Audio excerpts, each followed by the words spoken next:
10 anos consecutivos do índice da revista dos tribunais, os repositórios de jurisprudência mais conhecidos, e eu não achei em lugar algum qualquer referência a jamais ter sido homologada nesse país uma sentença estrangeira para impor medida de segurança. Então, nós tínhamos um dispositivo questionável e francamente inútil. Uma vez que o anteprojeto amplia cada vez mais a extensão do código, que vai se tornando bastante grande, era uma oportunidade que nós tínhamos de enxugá-lo. Pois qual foi a minha surpresa quando descobri que não apenas a minha ideia não ocorreu à comissão elaboradora do anteprojeto, como ainda quiseram estender a possibilidade de homologação da sentença penal estrangeira para a imposição de medida socioeducativa, que é a, abre aspas, pena, fecha aspas, para os menores infratores, e também para a imposição de pena.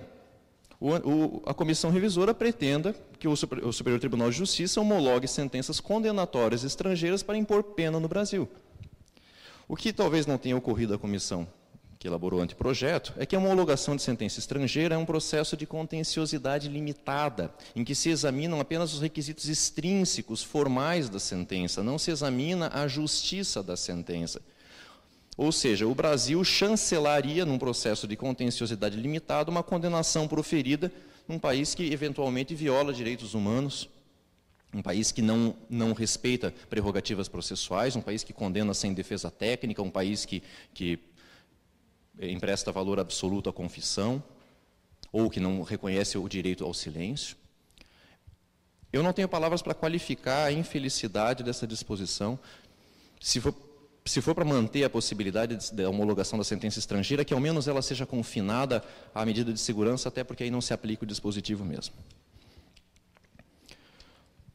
Um dos textos que circulou pela internet previa a modificação das hipóteses de extraterritorialidade incondicionada, porque o Código hoje prevê a aplicação da lei penal brasileira aos fatos que ofendam a vida ou liberdade do presidente da República. Então, o nosso presidente, a nossa presidente, tem a proteção da lei penal brasileira onde quer que esteja, em relação à sua vida e à sua liberdade.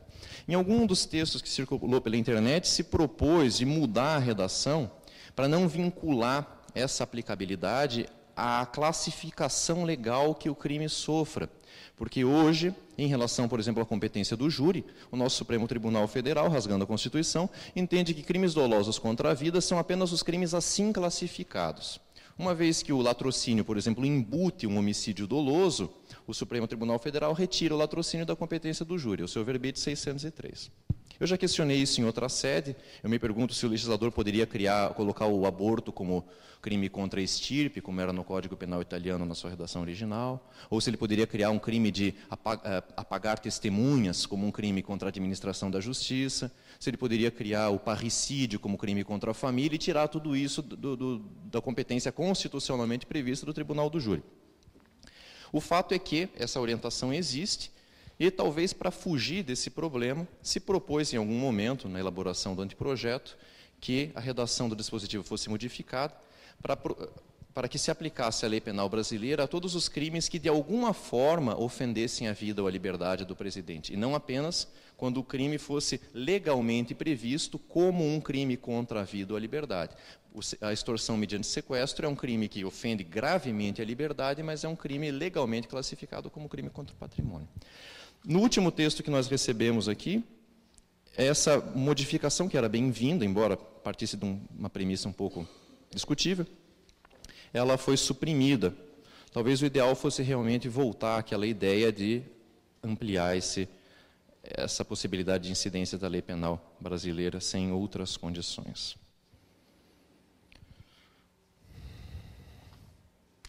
Por último, em relação ao que me propus a comentar aqui, o anteprojeto, de forma adiantada em textos na imprensa pelo seu relator, o professor Dotti, ele exuma a proposta do ministro Nelson Hungria, quando da elaboração por esse último do seu projeto de Código Penal, na década de 60, projeto esse que com várias modificações e de forma um pouco tumultuada se tornou o Código de 69, que foi aprovado, mas nunca entrou em vigor.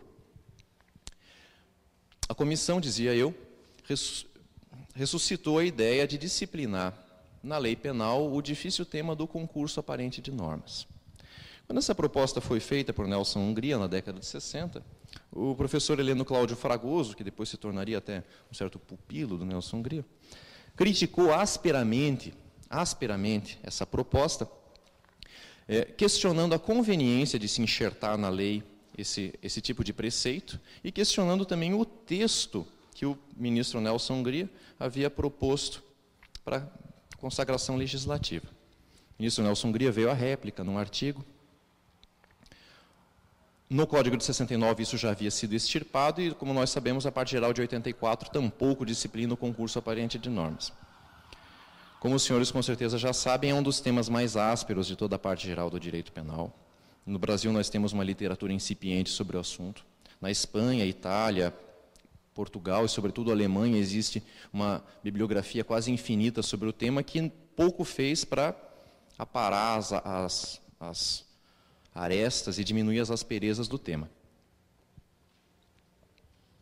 De todo modo, poderia parecer que se trata de uma opção legislativa de disciplinar ou não disciplinar, tal como tantas vezes essa opção se propõe ao legislador.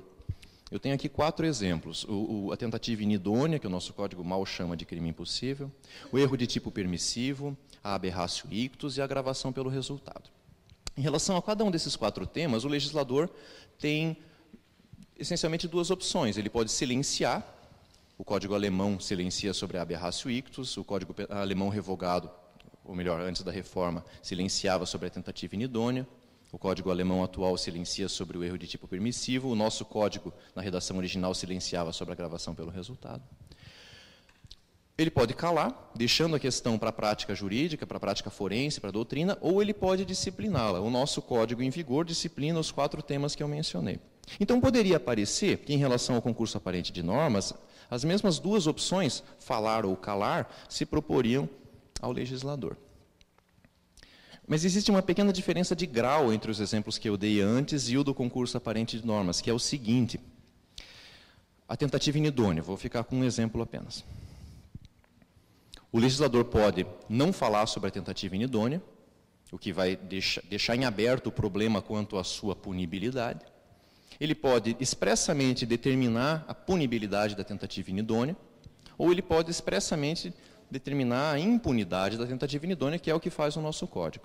Se ele tomar essa decisão de disciplinar, ele vai se posicionar claramente sobre a matéria, e ainda que o dispositivo, a redação exata do dispositivo seja criticável, como o nosso artigo 17 é sumamente criticável, ele pelo menos tem o mérito de calar uma discussão doutrinária. Em face do direito penal brasileiro em vigor, a impunidade da tentativa inidônea é indiscutível.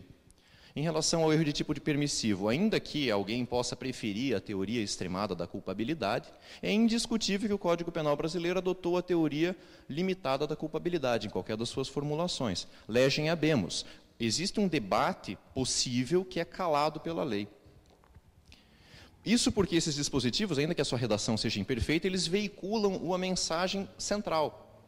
A impunidade da tentativa inidônea, a necessidade de culpa em relação aos crimes agravados pelo resultado, e assim por diante. Agora, qual é a mensagem central de um dispositivo que disciplina o concurso aparente de normas? A mensagem central é ne bis in idem. A mensagem central é de que, em certos casos, haverá mais de um dispositivo, em princípio, aplicável a um fato, mas um ou alguns deles serão derrogados mercê dos princípios reitores do concurso aparente de normas. O problema é que isso, qualquer bacharel em direito já sabe. Nós não precisamos que o Código nos diga que existe o concurso aparente de normas. Isso está em qualquer manual, e isso o juiz brasileiro que eu saiba jamais negou. Eu nunca vi uma sentença dizendo que não existe concurso aparente de normas. A grande controvérsia é a respeito de quais são os princípios aplicáveis, qual é a extensão de cada um desses princípios e quais são os casos que cada um deles rege. Essa é a controvérsia. Ou seja, a disciplina legal do concurso aparente de normas, diferentemente dos 4 exemplos que eu forneci, ela não se justifica no atacado, no global, ela só se justifica no varejo, ela só se justifica se o exato dizer do dispositivo legal for bastante feliz. Infelizmente não é o caso.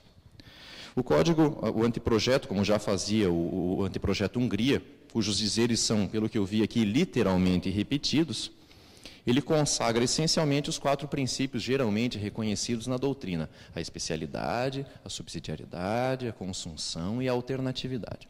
A especialidade é o mais simples de definir, é o único incontroverso e, por isso mesmo, é o que menos falta faria na lei. O da subsidiariedade, ele é mal definido no anteprojeto, ele não dá muita certeza a respeito da subsidiariedade tácita.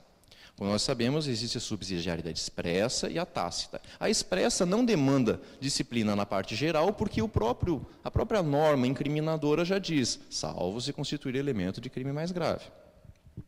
A questão que se põe aí é quando que nós podemos considerar que aquele fato constitui elemento de um crime mais grave. A falsificação de um documento constitui elemento do estelionato, abstraindo aí que o estelionato não é um crime mais grave. Constitui elemento, a invasão de domicílio constitui um elemento do furto. Essa questão é a questão fundamental da subsidiariedade tácita, e o anteprojeto não a resolve bem.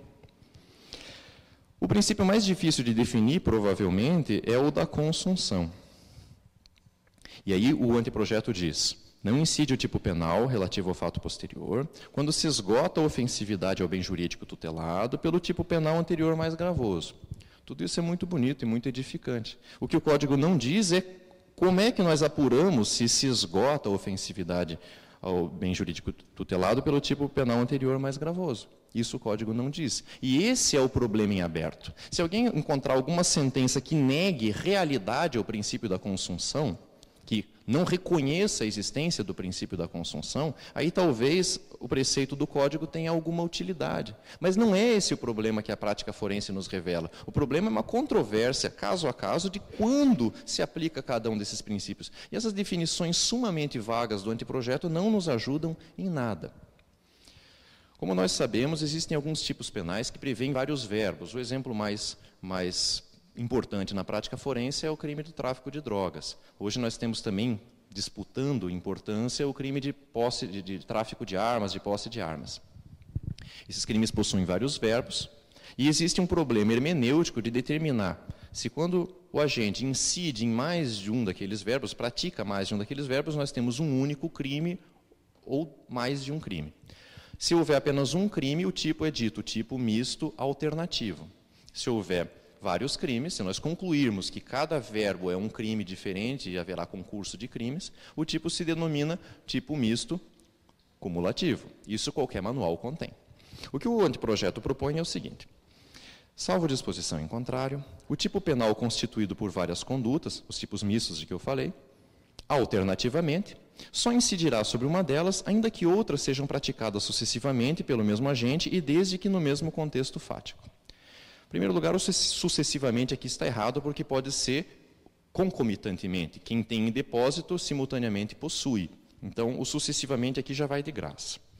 Esse dispositivo ele é bastante ambíguo, e não fica claro se, a partir de agora, todos os tipos mistos serão alternativos, foi como Fragoso interpretou a proposta na época, o que é uma decisão até possível, mas que o legislador deve levar bastante em consideração ao editar a parte especial, ou se esse dispositivo apenas postula a existência de tipos mistos alternativos, ou seja, o dispositivo equivale a dizer há tipos mistos alternativos.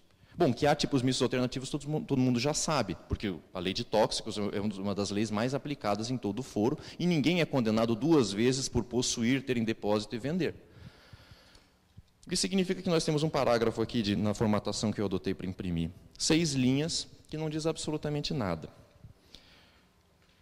Como eu disse no começo, é um dos problemas mais difíceis de toda a parte geral do Código Penal. Seria bastante surpreendente que uma comissão a quais são dados 6 meses conseguisse resolvê-lo na proposição de um preceito.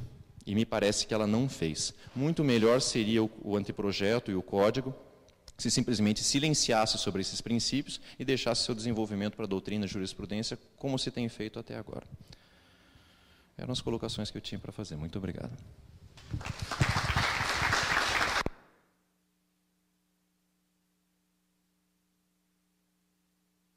Eu novamente coloco a palavra à disposição de quem queira fazer alguma pergunta, alguma indagação.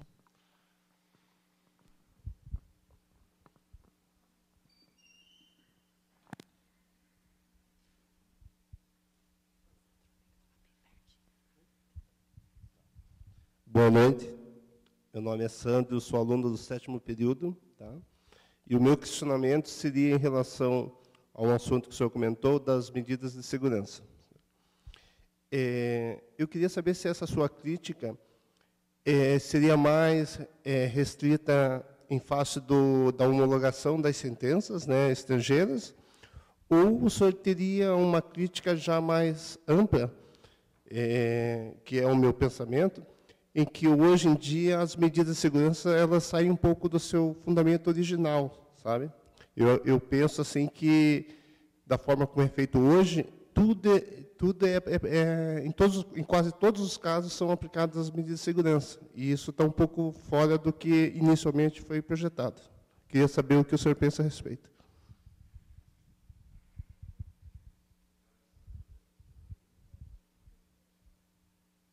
O tema das medidas de segurança realmente é um tema bastante complicado. A própria premissa em que o sistema de medidas de segurança assenta, ela é discutível. A premissa de que quem praticou, usando a palavra bem vulgar, mas sem nenhuma conotação pejorativa, até porque foi usada por Tobias Barreto, os loucos, quando praticam um fato típico, eles se submetem a um regime específico do Código Penal. Só que esses tipos, quando eles são elaborados, eles não são elaborados com esse pensamento. O legislador, ao editar normas penais, ele não tem em conta que aquilo será também, além de um critério decisivo para determinar a liberdade ou a perda de liberdade do indivíduo, será também um critério decisivo para determinar a sua sujeição a uma medida de segurança, ou a medida de tratamento com um regramento tudo próprio do Código, ou a sua sujeição à legislação própria dos doentes mentais com outras premissas, outros pressupostos e outras consequências. Então, da mesma forma como o direito do menor, ele se apropria da parte especial do Código Penal e da legislação extravagante, a parte especial do direito penal, enfim, para indicar se aquele menor infrator, ou como preferem, menor em conflito com a lei, se aquele menor deve ou não sofrer a medida socioeducativa, ou como parece pensar o legislador, ganhar uma medida socioeducativa, que é boa para ele, na verdade. Da mesma forma, a parte especial do direito penal, ela acaba tendo essa função reflexa de determinar se o louco, seja ele quem for, se ele deve sofrer um tratamento, receber um tratamento previsto hoje na Lei 10.216 de 2001, segundo o qual a internação deve se confinar ao mínimo necessário e não pode jamais ser feita sem uma indicação de um médico habilitado de que ela é necessária, ou se ele vai sofrer o regime do Código Penal que diz que a internação é de no mínimo 1 ano. Então, se o louco pratica um fato atípico, ele se sujeita à Lei 10.216. Se ele quebra a vidraça de um carro, ele se sujeita ao Código Penal. E, obviamente, quando o legislador edita as leis, ele não tem isso em conta. O Supremo Tribunal Federal introduziu uma restrição temporal às medidas de segurança que não podem exceder, pelo menos de internação, não podem exceder 30 anos. O anteprojeto, numa das versões que circulou na internet, adotava essa postura. O texto que eu tenho em mãos não parece fazer menção a isso. E o Superior Tribunal de Justiça estendeu essa posição progressista do Supremo, instituindo não o limite de mais de 30 anos, mas o limite da pena prevista para o fato. Então, se o inimputável pratica um furto simples, ele não pode ser internado por mais de 4 anos, assim como não poderia ser preso por mais de 4 anos o imputável que cometesse o mesmo fato. Eu não sei quais são os rumos que as medidas de segurança vão tomar no nosso Código. Eu não sei se o caminho é retirá-las do direito penal, eu não sei se o caminho é dissociar esse regime de internação da previsão na parte especial dos crimes em espécie. Não tenho nem um pouco de certeza de que esse seja um bom critério. Talvez fosse o caso de revê-lo. Não sei se a comissão, no assodamento que lhe impõe o Senado, vai ter tempo de refletir sobre essas tormentosas questões.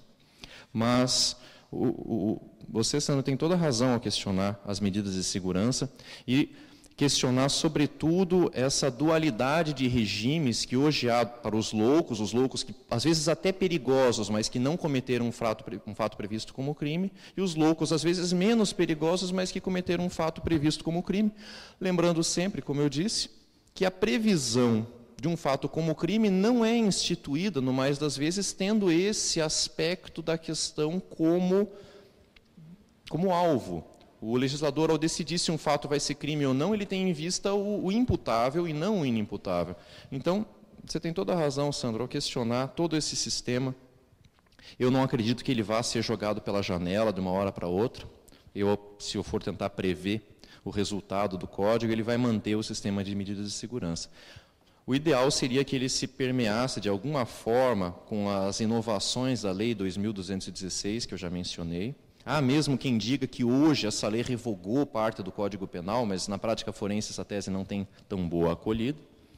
Mas o ideal, o mais importante, a premissa, é aquilo que eu disse no começo, é enterrar, é a minha opinião pessoal, enterrar de uma vez por todas essa visão romântica da medida de segurança, segundo a qual a proteção da sociedade é mais importante do que as garantias individuais do inimputável, segundo a qual a medida de segurança é quase um bem. Pergunte para alguém que está num manicômio judiciário, não adianta mudar o nome, continua sendo manicômio judiciário, se ele considera um bem. Aí vão dizer, não, mas ele é louco, por isso que ele não considera um bem. É preciso, de uma vez por todas, sepultar essa visão romântica das medidas de segurança e agir de acordo. Como é que a comissão pretende fazê-lo, eu não sei. Em relação à lei penal, as minhas propostas seriam essas. Doutor Gustavo, eu queria fazer uma indagação, diz respeito à combinação de aspectos favoráveis, né, de mais de uma lei. Eu não queria nem entrar na discussão constitucional e até trazer os argumentos de que limitação de direito fundamental tem que ser diretamente pela Constituição ou através de lei autorizadora, né, dando o exemplo de interceptação telefônica, mas fazer uma indagação mais no âmbito que eu diria sociológico-criminológico. Porque quando a gente verifica a jurisprudência, a gente vê muito pouca discussão, ou eu diria até nenhuma discussão, quando a gente trata de combinação de aspectos favoráveis, por exemplo, de crimes contra a ordem tributária. Desde 1990, a gente tem 9 regimes jurídicos dos crimes contra a ordem tributária, como o doutor bem sabe, né, por ser defensor público federal. Então, a gente tem alteração dos crimes tributários até na lei do salário mínimo, né, como aconteceu no ano passado, né, uma verdadeira, um bizarro jurídico, né, para dizer o menos, né. Mas, quando a gente trata de crimes praticados por outros estratos sociais, como é exatamente o caso, né, de tráfico de drogas, há toda uma discussão de que não pode ser feita a combinação de aspectos favoráveis de mais de uma lei, e quando a gente está tratando de crime tributário, nunca esse argumento é esgrimido. Então, a minha indagação é exatamente essa. Será que uma positivação da combinação dos aspectos favoráveis de mais uma lei não faria com que, pelo menos, a gente reduzisse um pouco essa discricionariedade judicial de apontar assim, para esses pode combinar, para esses não pode combinar, que está muito mais ligado atualmente a aspectos, como eu disse, criminológicos e sociológicos, do que aspectos jurídicos? Então, é mais uma provocação até mesmo. Obrigado pelo questionamento. O professor disse que não ia entrar nessa questão, mas eu sou obrigado a pelo menos tangenciá-la. Quem consultar algum manual de direito penal, muito provavelmente, os bons manuais terão algum capítulo sobre um tópico sobre a combinação de leis. Raros são os bons manuais que não tratam sobre o assunto. E, geralmente, o trato é o seguinte: contrários à combinação de lei, Hungria, Bruno, Cerezo, Cury Urzua, Malhar Zipf, e mais alguns nomes. Favoráveis à combinação de leis, Basileu Garcia, Magalhães Noronha, Damásio de Jesus, Cirino dos Santos, o Supremo Tribunal Federal não vem adotando. Ponto. Próximo tópico. E é aquele velho problema da doutrina nacional de querer ver tudo de cima, de querer ver tudo de longe, do alto, sem abordar. O direito intertemporal é uma das disciplinas mais ingratas de todas, porque ela exige análise de casos que aparecem como um cometa ou como um eclipse, aparece para voltar dali a 76 anos. Então, seria preciso, por exemplo, pegar os casos que surgiram quando apareceu o Código de 1940. ou pegar os casos que apareceram, quando apareceu a nova parte geral, ver os problemas concretos de sucessão de leis penais que surgiram e tentar encontrar uma solução adequada para cada um daqueles problemas. Se esse trabalho já foi feito, eu o desconheço. O que eu conheço é aquela contraposição ridícula entre defensores e críticos. Além do que, quando se colocam na mesma categoria os defensores, se agrupam autores que creem que a combinação deve ser feita sempre, com autores que creem que ela deve ser feita excepcionalmente. Na minha opinião, alguém que diz que pode ser feita em tese, o dia que aparecer um caso muito injusto, que esse mesmo autor não diz qual é, ele está muito mais próximo de um autor contrário à combinação do que um próximo. Assim como o cinza claro é muito mais próximo do branco do que do preto, embora o preto e o cinza claro tenham em comum a característica de não serem brancos. Então, na realidade, tem 3 posições possíveis, e não 2, como dizem os manuais. A resistência absoluta à combinação de leis, e aí quem adotar essa posição tem o ônus de provar que ela nunca é necessária, que não vai haver um caso muito injusto que a demande. A combinação, às vezes, como de Basileu Garcia, que impõe, então, determinar que casos são esses, e não dizer simplesmente, às vezes ela pode ser possível, próximo parágrafo. E aqueles que defendem a combinação incondicional, como o ministro Aires Brito, no voto condutor desse recurso extraordinário que eu mencionei, que não encerrou a matéria porque foi resolvido em termos regimentais, a matéria foi expressamente deixada em aberto. A esses cabe o ônus de indicar os limites, para evitar aquele exemplo de escola que eu forneci, mas para mim bastante eloquente, da pena 0. Então, o meu problema aqui com o código é fingir que resolveu o problema colocando esse dispositivo. Quanto à prática, eu pessoalmente acho que faz muito mais diferença a forma como a tese é defendida no foro, a combatividade do advogado. Eu falo porque eu sou defensor público, eu tenho que fazer a minha propaganda. É muito mais importante a forma como a tese é levada até o Supremo, se for necessário, do que propriamente consagrá-la na lei. Me parece que as pessoas que são acusadas de crimes tributários têm certas vantagens em decorrência de uma assistência jurídica, às vezes, mais dedicada, mais combativa, ou pelo menos mais exclusiva. Talvez haja a má vontade dos tribunais nesses casos, mas no nosso sistema jurídico um furto de banana pode chegar ao Supremo. Façamo-lo chegar ao Supremo. A minha crítica a essa previsão é que ela acende o debate, ela tumultua o debate num certo sentido, mas ela não se desincumbe de nenhum daqueles 3 ônus que eu mencionei. Ela nem diz, no caso aqui 2 ônus pela posição que se assume, nem diz quais são os limites dessa combinação, nem diz se ela vai ser feita sempre ou vai ser feita excepcionalmente, e nem, caso seja feita excepcionalmente, ela não indica quando seria feita.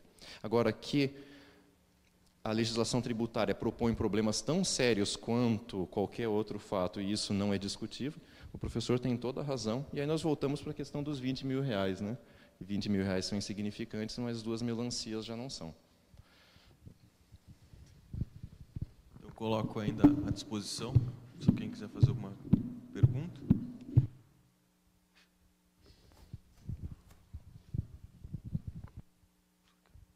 Não? Então, eu gostaria de agradecer a presença de todos, também aqueles que estão assistindo aí através, né, do site, especialmente disponibilizado para essa finalidade. Agradecer especialmente, né, o preparo, o empenho que a gente pôde perceber, os professores Décio, o professor Fernando, né, o professor Gustavo também, que nos brindaram aí com aspectos absolutamente relevantes para, né, a continuidade aí do debate desse novo Código Penal, e assim dou por encerrada essa sessão. Obrigado a todos.